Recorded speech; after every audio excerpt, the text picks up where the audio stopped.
welcome to Get Amplified, the podcast about teamwork in the tech industry. Well, Vicky, it's been another hot minute. It has, yeah. So we're going to talk about AI today. And you may recall... Never heard of it. What's that all about? We recorded a podcast with Reddy Malidi. And I was looking back this morning thinking, that was about 3 months ago. It was nearly a year ago. It was October last year. Surely we've moved on from AI by now. We're on whatever the next thing is, right? But, you know, when we recorded with Reddy, I'd say I felt like that was a bit of an education for me because I didn't really know much about AI. And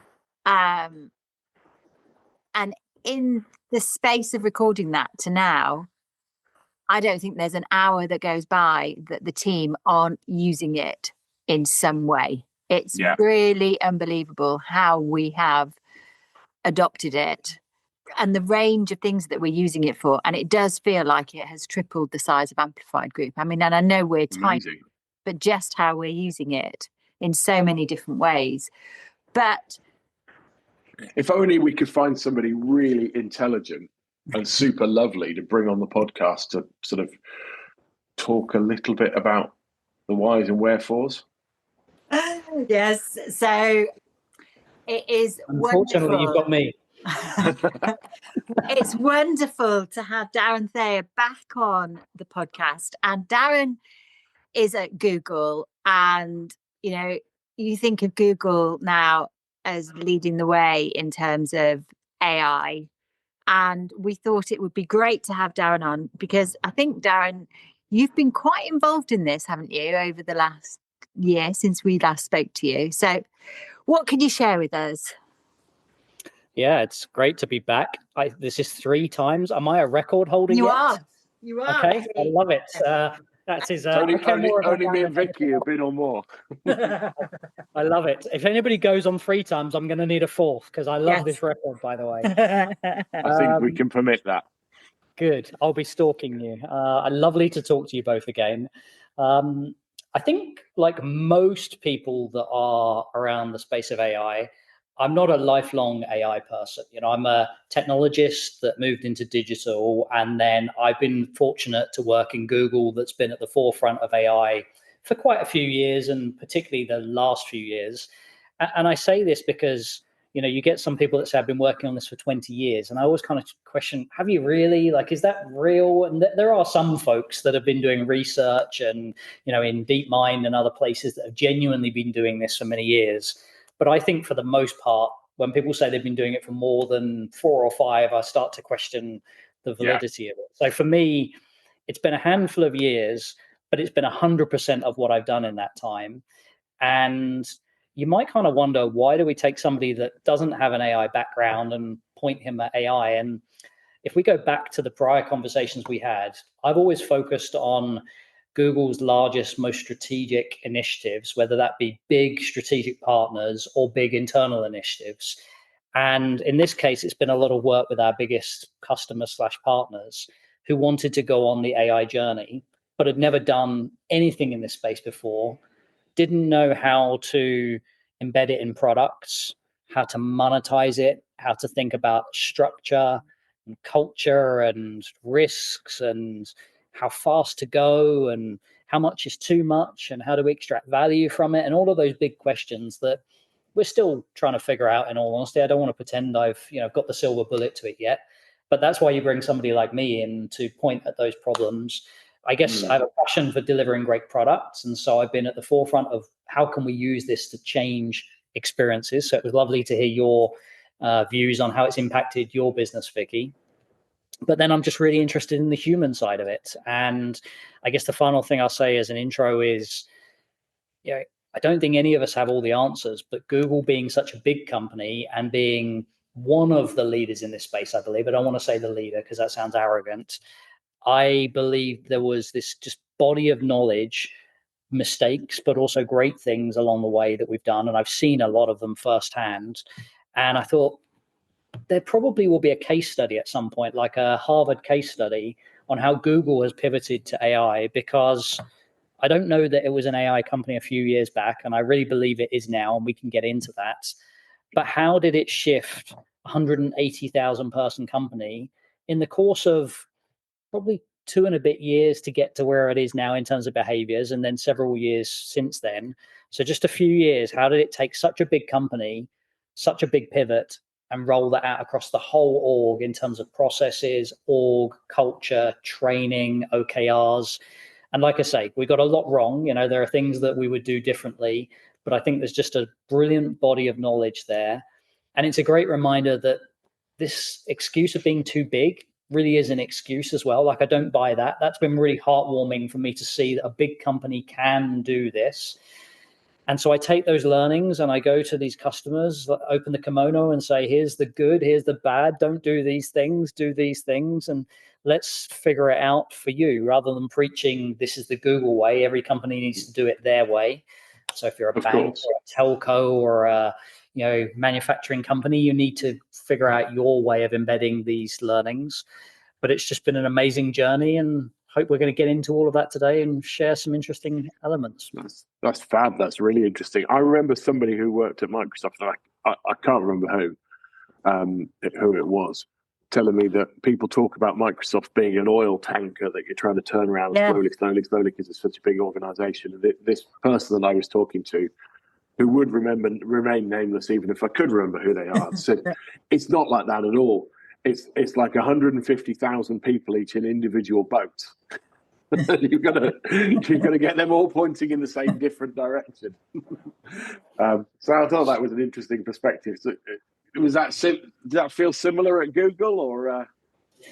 Well, I have a lot of respect for what Microsoft has done, and specifically Satya, because that's another example. People talked about it being too big to change and how it had, legacy products, legacy mindset, etc. We heard all these things. This is not, me as a Googler bashing them, but I think Satya has done an incredible job of shifting that company to be very relevant and have incredible products and obviously be very well performing.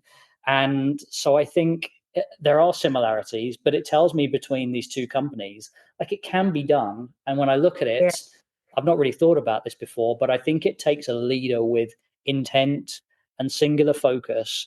And like, this is I use the phrase one-way door or two-way door. If I think about the journey that Microsoft has been on and the journey that Google has been on, slightly different. It was treated like a one-way door. Like, we're never coming back from this journey. We're not half in and half out. We're going in this direction, and everybody's going behind it. I've never worked at Microsoft, but that's the impression I get. A non-return valve. Might be a lot of a lot of boats, but they're all swimming in the same direction or rowing in the same direction. And in Google, very much so, it is very clear everybody is in the direction of AI. And then it's just about taking advantage of the resources and the help and the support to get on board and learn, because I'm not alone in being relatively new to AI. Most of the company is relatively new to AI, but it's been incredible to see the shift. Brilliant. I've obviously followed Microsoft because of my connection through Softcat, but it feels like Satya has a human element to him that maybe made him not necessarily easier to follow, but maybe people were more willing to follow him rather than be forced down a particular route maybe that other leaders might have done. Do you feel that that's an important element? Yeah, I think he's a really inspirational leader. I think when he talks, people listen. And it's a great example that there are different ways of having gravitas and brand impact. There's the Balmer years, there's the people that come on stage and shout and scream, and there's nothing wrong with that. I think it's not my cup of tea, but being very British, but it's a way, right? We know that it's happens kind of 80s style, really, wasn't it?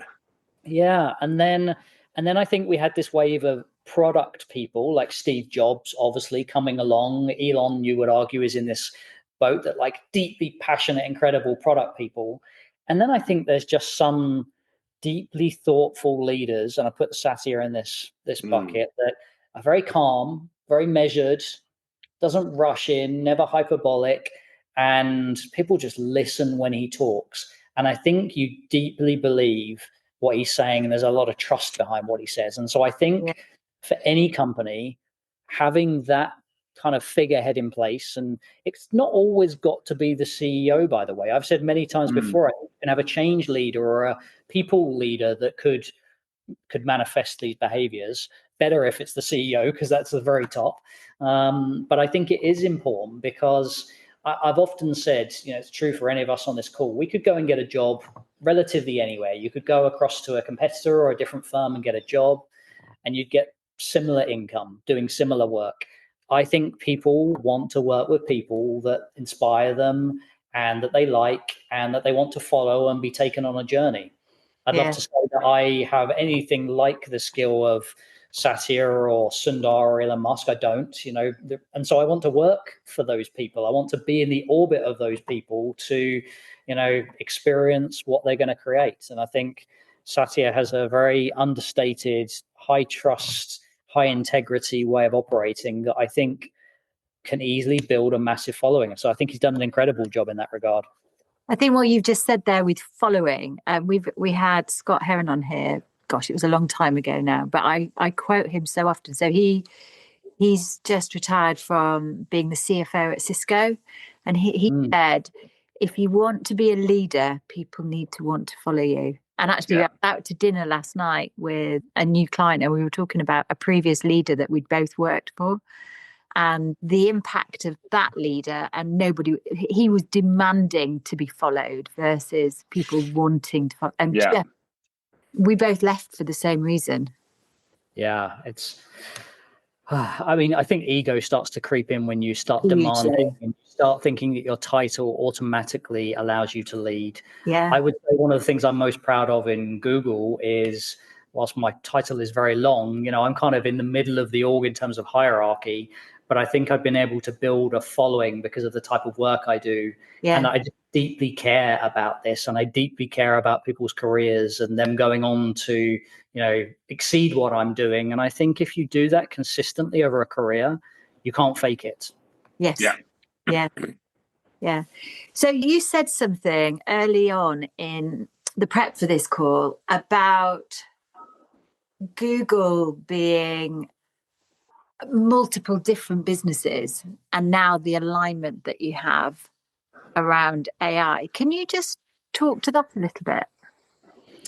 Yeah, so I've been in Google coming up to 6 years. And so there was a world just slightly before AI had kind of taken off, just before the pandemic. And I think Google, we all know this, but we don't think about it in this way, doesn't get enough credit for the collection of interesting businesses that it has built / acquired in some cases. And so you've got YouTube, you've got the ads business, you've got pay, you've got cloud, you've obviously got kind of Gmail, etc., workspace. And so there's all of these different collection of businesses. And when I joined, they're called product areas in Google. So, ads would be a product area, cloud would be a product area. And one thing that I noticed that was really consistent across all these businesses was the culture. You could go meet somebody in Delaware or Osaka or Switzerland, and there'd be that googly culture, how they behave, how they act.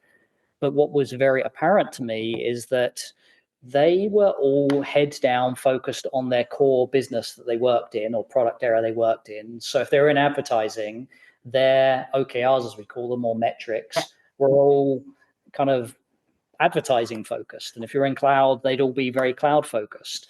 Trying to find the overlaps between those was not so easy. And when you got people together, they wouldn't talk the same language, because one person would talk an advertising language, another person would talk a techie kind of cloud language, as an example. And so it was quite a challenge to bring these folks together. And then AI suddenly came about, and every one of these businesses, without question, their top priority now is embedding AI within their business, still kind of a bit head down siloed. And so you've got the advertising people saying, what does this mean for advertising, both in terms of our business now, but the future? You've got cloud, building cloud services and kind of publishing Gemini models, etc. You've got GPay, using it in payments, etc. And so you've got this commonality, and they are all using one product. They're all using our Gemini AI capabilities, which are owned by the cloud business, but it doesn't matter where they're owned. It doesn't matter where they come out of. And so you've got this common tool that they're using, happens to be AI, it happens to be Gemini. For the first time ever, every single business is learning how to get great with Gemini. We just boil it down to like the specific product. Now there'll be different, there'll be image generating models and video. It doesn't matter which product they're trying to use.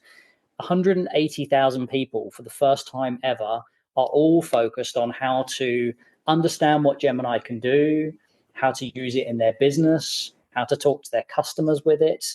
And the message from Sundar has been very clear that we're going to continue to invest in Gemini throughout the business, and everybody needs to get on this journey for their own sake. That it's not a kind of stick versus carrot thing. It's this is here to stay. This is the biggest innovation we've ever seen, the words that he uses, and huge opportunity for us. Everybody needs to get on board and be driving this rather than expecting it to happen to you. And so I guess, Vicky, to your question, we didn't have that common linkage before. We didn't have that common thing we were working on. Now, if you get an ads team and a cloud team and a pay team in the room, and you say to them, what's your top priority? No question, it's AI. No question. And there's no question, it's Gemini. It's not a different type of AI. It's not using a different tool. It's the same Gemini, the same models, the same tools. Obviously we would be very good at deploying tools across them because we've got the cloud business. And so there's that commonality for the first time ever, which has made working together with these teams easier as well, because we've got like this language, this translation, and this common endeavor. And we're all, still early in the AI cycle, honestly. And so ramping up and learning internally, but also what's good for our customers, what works, what doesn't work. But I've never seen more alignment in Google. And, it's been amazing to see how quickly it's happened. Yeah, that's a very powerful force, isn't it? When you have that many people aligned. I've used it a few times, but having the common vernacular, like the vocabulary, talking about the same things, because I don't know the advertising world. I've never been in it. I kind of broadly understand it. But when they start talking to me about buy side and sell side and the marketplace for arbitrage in between, like I start to get lost. But when they start to say to me, we're using Gemini to see if we can improve personalization, and we're using this model of Gemini for creativity, I know exactly what they're talking about, and I know what they're trying to do, and it makes complete sense to me. And so it's become like this unifying vocabulary for us, which, I think Sundar's done a wonderful job with making it clear everybody's on this journey together and everybody needs to move forwards.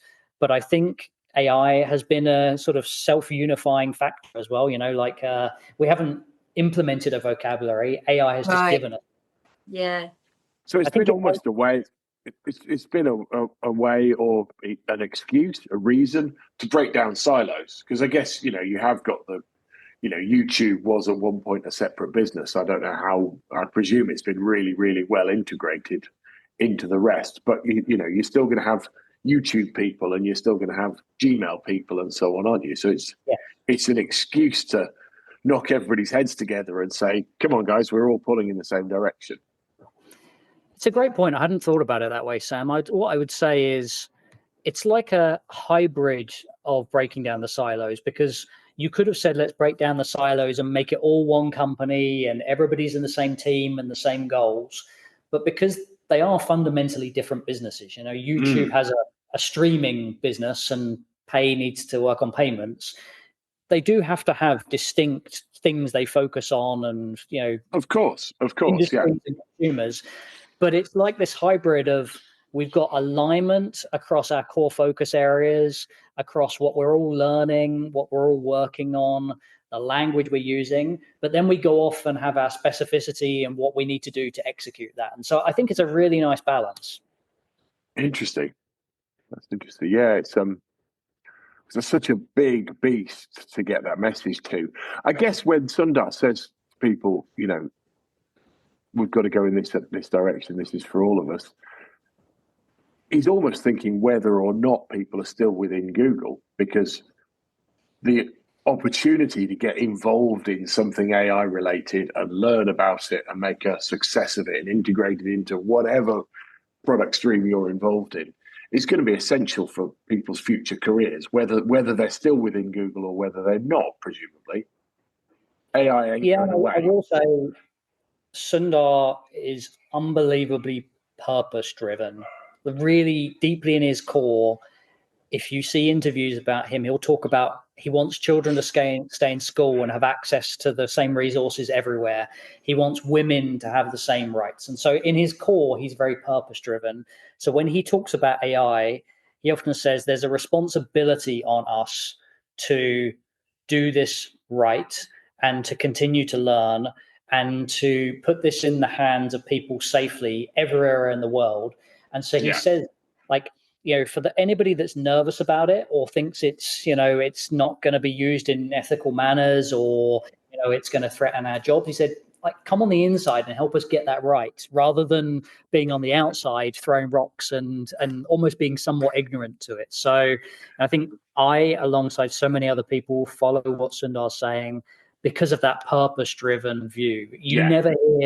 You'll never hear people say we can make so much money from AI. That's probably the fastest way to get fired if you're in Google, because hopefully that's a byproduct and it's still early. Well, that's it. In theory, if you do the right thing, the rest should follow, I guess, is the hope. Because if you do the right thing, you'll construct a product that is universally useful. And if people use your product, somewhere down the line, there'll be a way to monetize it. I don't want to say we have an unfair advantage, because that kind of sounds, the wrong phrasing. But we have many businesses that have billions of users already today before AI. And so now those many businesses are getting access to AI. So there's billions of eyeballs across these different businesses every day. And so I think for us, we're fortunate that there's many ways for us to monetize AI. I know we're not going to go too far down the monetization path today, but for us, there's advertising, there's selling cloud services, there's Gemini as an app. There's just many ways for us to monetize it, and so we don't worry about that so much. It's about if we can deliver excellence and a great product and high trust and learn what works and doesn't work, back to that kind of product market fit thing that we've spoken about many times, then we believe that just, there'll be many ways for people to make money outside of Google and for Google to also make money along the way. What do you think? Sorry, Vicky. No, I was going to say, sorry. I just want to come back to the purpose thing and relate it back to what we do. So, our formula for great team experience and speed of execution starts with purpose. And we've had multiple discussions, because when we work with a team, we actually start with the trust piece, because you've got to have the trust to be able to get everybody aligned around the purpose. But in the bigger picture, the reason you've got people in the room in the first place is the purpose, which is why purpose is at the start of our formula. And if you've got alignment around a purpose versus just focusing on the number, which we continuously see sales organizations do, it's no wonder people are getting burnt out. When we pivoted towards AI, there were a lot of salespeople that said, well, am I going to make my number? Are we going to make money from this? And the market at the time, if you recall, was saying our advertising business was going to die and Google was not going to survive. And all this noise was very noisy in probably not a very positive way, like in terms of the market noise. And I just remember Sundar saying, look, this is an enormous opportunity, and I don't want to put a dollar value to it because it almost dirties the opportunity for man and womankind and society. But what I'll tell you is that we're going to try and do this right. We're going to do it at scale. We think we've built the right to do this at an unprecedented scale. And we believe that we've got to do it to stop other people doing it wrong almost. And so we've got to show the way that it could be done. And so many sales folks just went, wow, you still haven't answered my question about sales plans and comp, but I'm getting on board, I'm going to take this leap.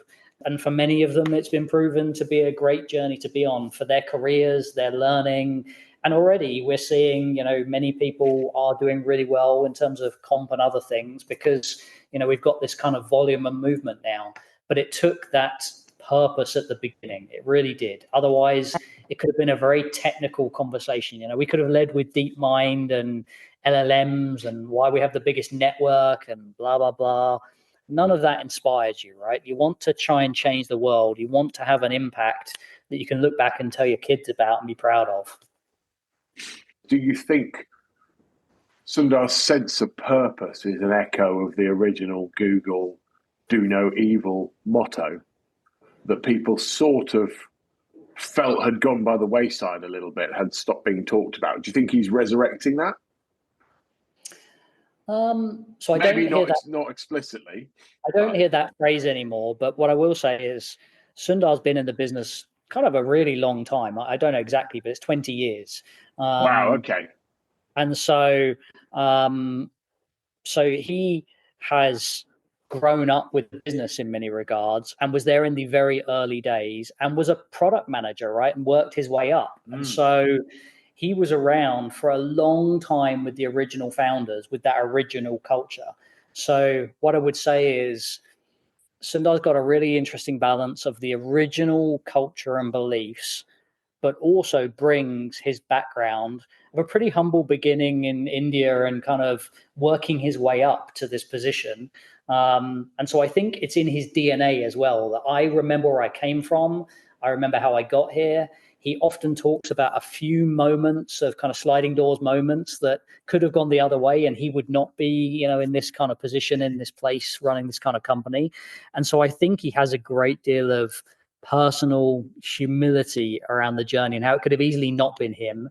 And I think if you couple that with the original founders' beliefs, and by the way, it's well known that Sergey is back in the business because he's so passionate about AI. He's not running the business, Sundar runs it. Yeah.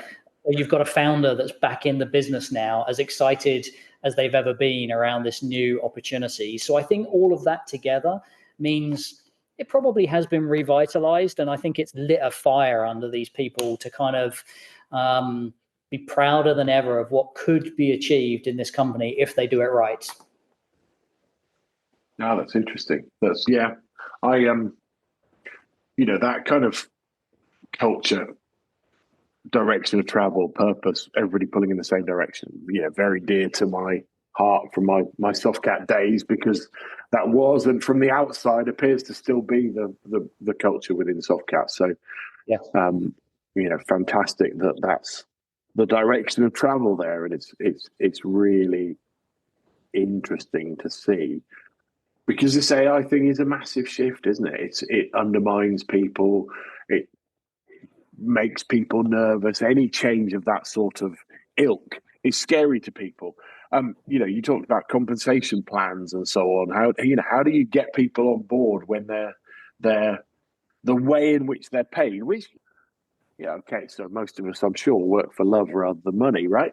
But people are very interested in. Yeah, I know you do, Vicky, but it's your business. But people are very interested in what they get paid and how they get paid and the transparency around that. And how do you drag people down that route? What I would say is there's been a lot of messaging in Google around the shift to digital and the shift to mobile, and how we believe, and I certainly believe personally, that this is a bigger shift than those. Yeah. And that's saying something, right? Because if you think about how profound digital was for us, I mean, what company is now not digital, and which part of a business is not digital these days? And mobile, I mean, my gosh, these days, just like I can't live without my mobile. And so if it's even half as big as that, it's changing generations here. And, the leaders in Google believe it's 2 or 3 times as big as that. And so, and it's hard to articulate what that means.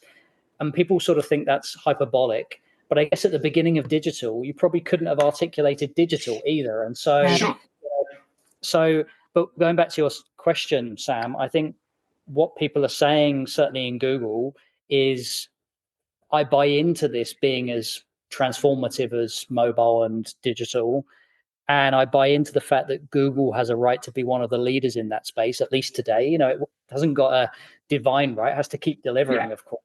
And so this feels like a really good place that is clearly leading in terms of models being released and the amount of AI, etc. And so it feels like a safe bet if you're an employee to say, like, this seems like a good place that's purpose driven, that's at the front. So I think that's how people reconcile this.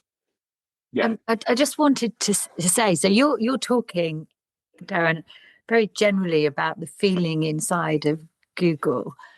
Again, when we were doing the prep for this, you spoke about the fact that you've done so many interviews internally as part of your job.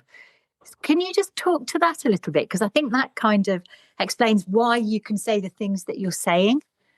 Yeah, sure. So, you know, I'm more of a consultant by trade than a tech person. Most of my career, probably 2/3, was in consulting, in transforming businesses.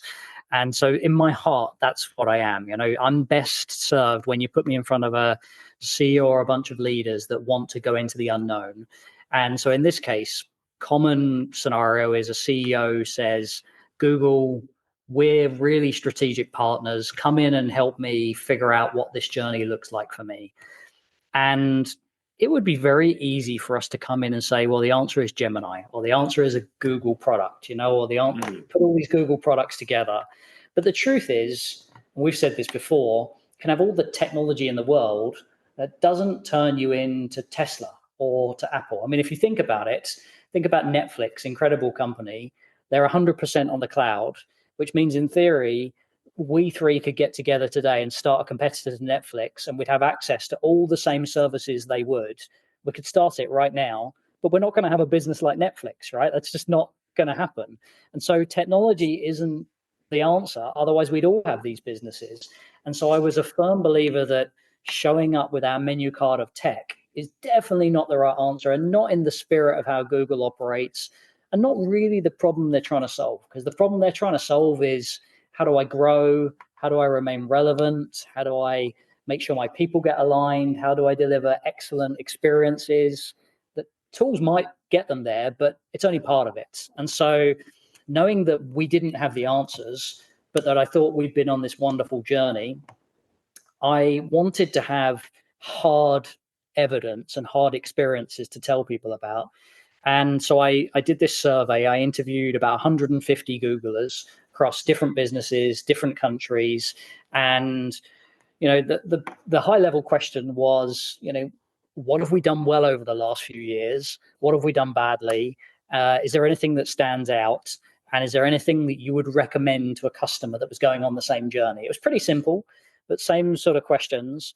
And I just got back this really interesting set of answers that I pulled into a pack that I now take to customers. And I say, you expect me to talk about cloud or Gemini. I'm going to talk to you about how we need to go back to purpose, how we need to fix internal comms, how we need to think about, business planning, how we need to think about investing long term, because typically when you do something new these days, you want a return on investment in 3 years. Forget that for AI. That's a fallacy. You need to be thinking much longer term. But also things like, with digital, the shift to digital, once it was done, you could kind of tick a box and say, right, I'm now fully digital, whatever that means. You sort of know what that means, your processes and your website and your apps, etc. But what I learned from these surveys is people think AI is going to be with us forever now and is going to keep changing. If you imagine the progress we've made in just a few years, imagine 10 years from now, but it's a moving target. And so it's not like digital in the regard that you can't tick a box and say, I'm done. Not finite. And so if it's not finite, then you have to take a different horizon of investment. And it's not like a 3-year, jam it in, do it as fast as you can. Digital transformations are massively disruptive and not always, mostly not good, frankly. And so if you have this, kind of perpetual horizon, then you can be more measured with your investments, maybe even slower with them, frankly, but know they're going on probably forever. And you cannot feel like you're late or that you're going to make decisions because of FOMO and be knee-jerk, but make the right decisions. Make the decisions that will change the company forever. And so these were some of the learnings that came out of the study. And the biggest ones for me, I think, were around aligning the giant company, getting everybody behind a purpose, getting everybody aligned on OKRs, making it clear this is not a scenario where we're 1 foot in and 1 foot out, and maybe we'll go backwards if this doesn't work. We're definitely going in this direction. Those kind of things, and translating that into a set of tasks and what you can do to replicate that. I just found that to really resonate with leaders. And sure, by the way, you can use Gemini, but like that's when in the context of what I've just said, that's like the least of your concerns. Yeah. We'll get to some use cases at some point. But I often find that's where leaders start at the moment. They're like, tell me how I can use it right now. And I say to them, whoa. I wish I had a remote control here, but I often mimic pausing them. And I'm like, I want you to pause, listen to me for 45 minutes. And if you still want use cases, I'll send somebody else in. It's no worries. And they never want use cases at the end. They want the bigger transformation.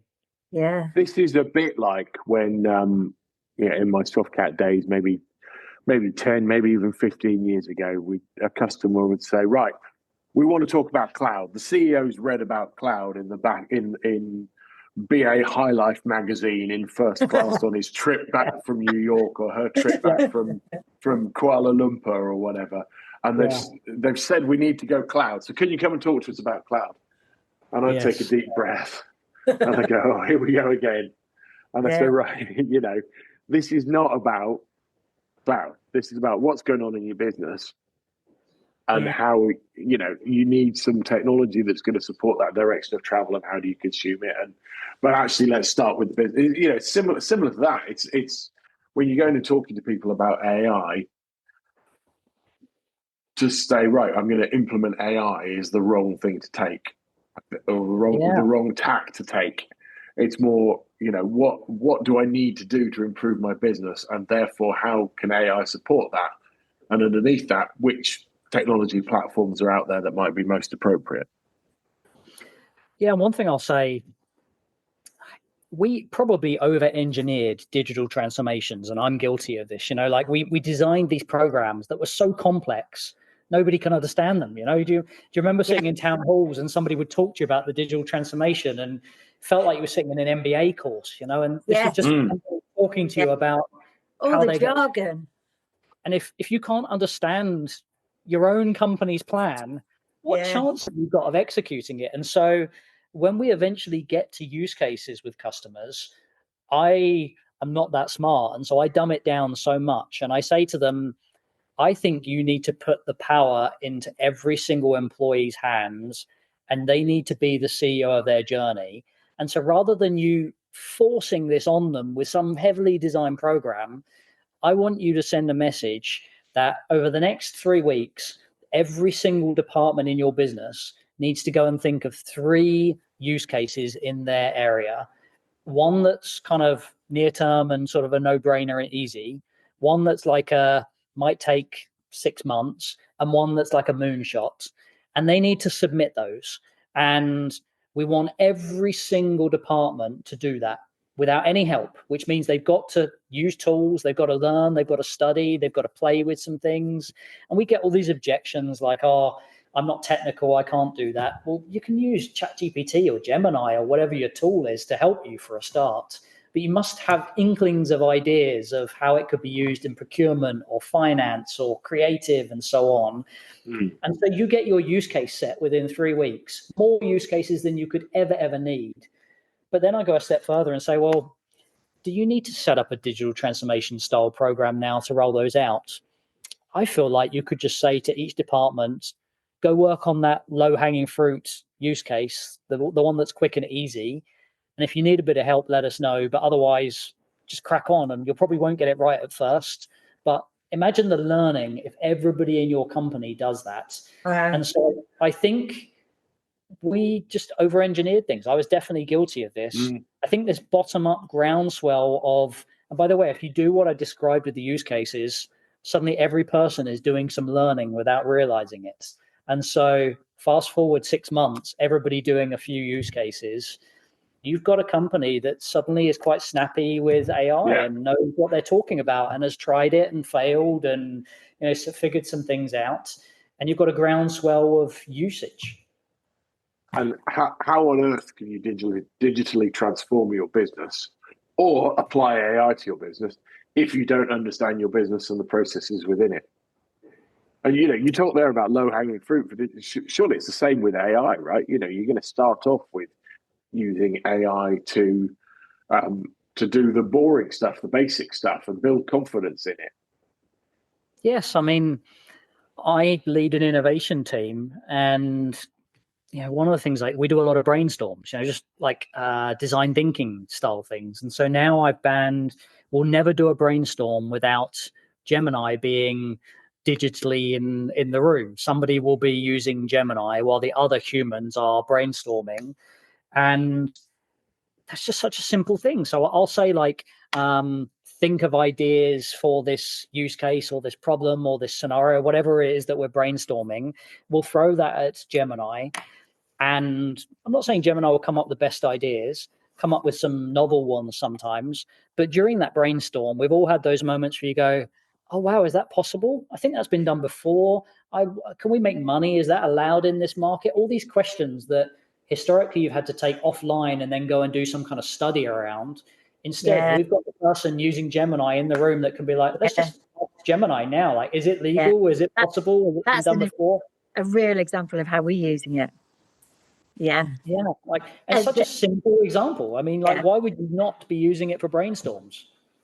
I'm slightly worried by the fact that you talked there about Gemini and then you talked about the other humans in the room. It sounds like AI has become sentient in Google.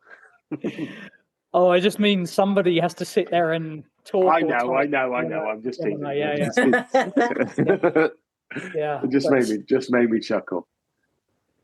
It's just, I think, if you get good, I hate the term prompt engineering because I think it's really an overhyped phrase. But if you get good with prompting, and anybody that does enough prompting will get good with prompting. You can even ask Gemini or ChatGPT, give me a good prompt. Yeah. Then you can ask it really creative things. If we were starting an orange juice business right now and we're brainstorming on that, I think you'd put a prompt into Gemini that would be something like, I want to know the last 5 businesses that have launched in the orange juice space, and I want to know what their weaknesses are and where there's a gap in the market and the personas they're targeting and how I can find a niche either in between them or something that would disrupt them. Like, I think you can be super specific with the question you're asking rather than just let's come up with a new orange juice idea, And so I think you can do things that humans would struggle. If I threw that question to you folks or you to me, that's really hard to know on the spot. You'd have to go away and do a bunch of studying. And so I think you get to a different outcome really quickly. But I just, are we going to be replaced by robots anytime soon? Google doesn't believe that. I don't see it. I think we're so far away. I honestly feel like we're at step 1 of 10 plus steps in terms of AI, many more than 10, honestly, but let's say step 1 of 10 in terms of AI rollouts. But it's an and thing rather than an or thing. I think humans have to get on board, not be ignorant, not block their ears and pretend this is a problem or going to take their jobs. Get on the learning journey because, I was doing a brainstorm the other day and there was a lady in there that was so proud. She kept telling me her age, which was an odd thing for a stranger to tell me. She was like, I'm 67 and I'm using ChatGPT. This is so cool. And I was just like, anybody that leans in can do this. I do think learning a lot of the new digital ways of working was challenging if you are not very techie or have been in the workplace for a while. But learning how to prompt, anybody can do it. Anybody. So we've probably, Darren, taken up rather too much of your time already, and we should start to bring this to a close. But do you think you could come up with some sort of a summary for our listeners of just some basic advice for getting started and thinking about these things? Yeah. I'll give a few off the top of my head in no particular order. The first is, I believe that purpose becomes more important than ever for AI. And maybe it should have always been at the center of everything we did, but it hasn't been for most firms. And the temptation will be to spend 10 weeks on this or hire a consulting firm. I think that's completely the wrong thing to do. Get outside advice by all means. But if you aren't kind of owning the creation of your purpose when it comes to thinking about AI, it's kind of worrying. I also don't over-engineer these. I wouldn't spend even 8 days. I'd get a group of purpose-driven people that care in a room for one day, and I would brainstorm what should our purpose be when it comes to AI. Like, what is our ethical standpoint? What's our vision for it? And once you've got that, I think everything after that can hang off of that. And so that's the first thing. And I can ask every CEO, do you have a view in mind of AI ethics and your purpose and how you want to be perceived by the market and employees on this? And they don't have an answer. And so this is a day worthwhile invested. Second thing I would say is pause on rushing to use cases and first think about what would need to change in your company for you to become an AI company, if that's your ambition. In many cases, it is your ambition to be seen as an AI bank or an AI-powered company or an AI lead or any of the above. What does that mean? And if you're honest with yourself, it probably means you need to change everything. The way you communicate, your structure, how you measure, how you invest. And so if that's true, well, for Christ's sake, act that way. Don't suddenly chase some tech initiatives, because tech initiatives alone are not going to give you that big change you need.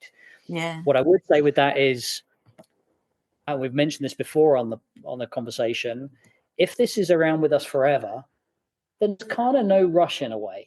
Now, it doesn't mean don't do anything for 3 years, but you don't need to rush and get this done within 2 years. You could say this is a 10-year journey even, but get on the journey and be very deliberate and do it at the right pace, but communicate.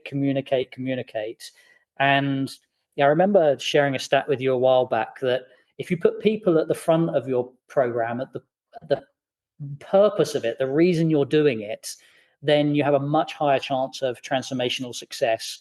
I believe that could be true with this as well. It doesn't matter about the technology, whether it's AI or digital or cloud. It's putting your people at the front of this. And so figuring out what does this mean for your people is my advice. And then last but not least, just pause you on that one before you go on to the first one, because what you were just talking about there. So I am eternally grateful to you for introducing us to Switch and the model. And we are using it with so many clients. So that change framework. But what you've just talked about there, because I'm thinking about AI with Switch, is get on the journey. You know where your purpose is. So, pointing to your destination of this is where we're going. But it's shrinking the change, isn't it? It's get on the journey and just start making some small changes. Yeah. And digital, you could look to your right and your left and say, well, our competitors are doing this. We need to look like them. We need to be like them. With AI, I don't think two banks need to look the same necessarily. They could go down very different paths of how they adopt or don't adopt and how they use it. And so I don't think you need this FOMO or this, we need to do what our competitors do. I think create your own journey, the right journey. Don't rush it. Break it into smaller chunks. Put people at the front of it. I guarantee you win every time. Yeah, solid. Yeah, it's it comes back to, and we've done this a million times with tech throughout the years, or throughout my years in tech at any rate. It's not technology first, it's people, then process, then technology. And you said it in not so many words. Joe Bagley said it. Yeah, he did. The times that we've had it on. Yeah. Any impressive technologist doesn't start with the tech. The tech is the last thing. And here we are again. At people. Yeah, exactly that. Yeah. So Darren, just before we go, you're probably running out of books, but do you have any recommendations? Maybe even in this sort of arena would be particularly helpful, but anything that you think our listeners might find useful. Yeah, you know what? It's a challenge in this space because there are not that many great books I've found so far, and they're out of date. Do you see? they're out of date really quickly. And then you get people like Eric Schmidt and others that do these great books that are quite philosophical and deep around the future of AI. I personally struggle with, what do I do with that? It's really interesting, but it's like hard to use it. And then the other end, you've got techie books, and I'm like, I can't understand this, you know? There is a book I recommend that I think is really practical. It's a book called the AI Leadership Handbook, AI Leadership Handbook. It's got a subheading of a practical guide to turning technology hype into business outcomes, which is very Darren and what I focus on. It's by an author called Andreas Welch. Hope I'm pronouncing the surname correctly. And what I like about it is it's quite tactical in many respects. It's not the book that's going to inspire you about the future, and it's not the book that's going to tell you where AI is going years from now, etc. It's a book that's going to talk about frameworks for leadership, how you get alignment, stakeholder buy-in, how you get momentum, how you help humans to get over their fear, and how you deal with behavioral change, all with AI in mind. Oh, and wow. So that's relevant to what you folks do. And it's, I struggle to find it because, it's not one of these big name authors, not been a CEO of a tech company, but super relevant. And I use the frameworks all the time. Right. And so now what I do when I start a transformation is I give a copy of this book to every one of the people on the journey. Super easy to read and just very practical. Brilliant. It almost sounds like the underlying tenets within that book could probably be applied to any form of change, not necessarily the adoption of AI. Clearly, your author's looking at it through an AI sort of a window, but it sounds like a really useful book.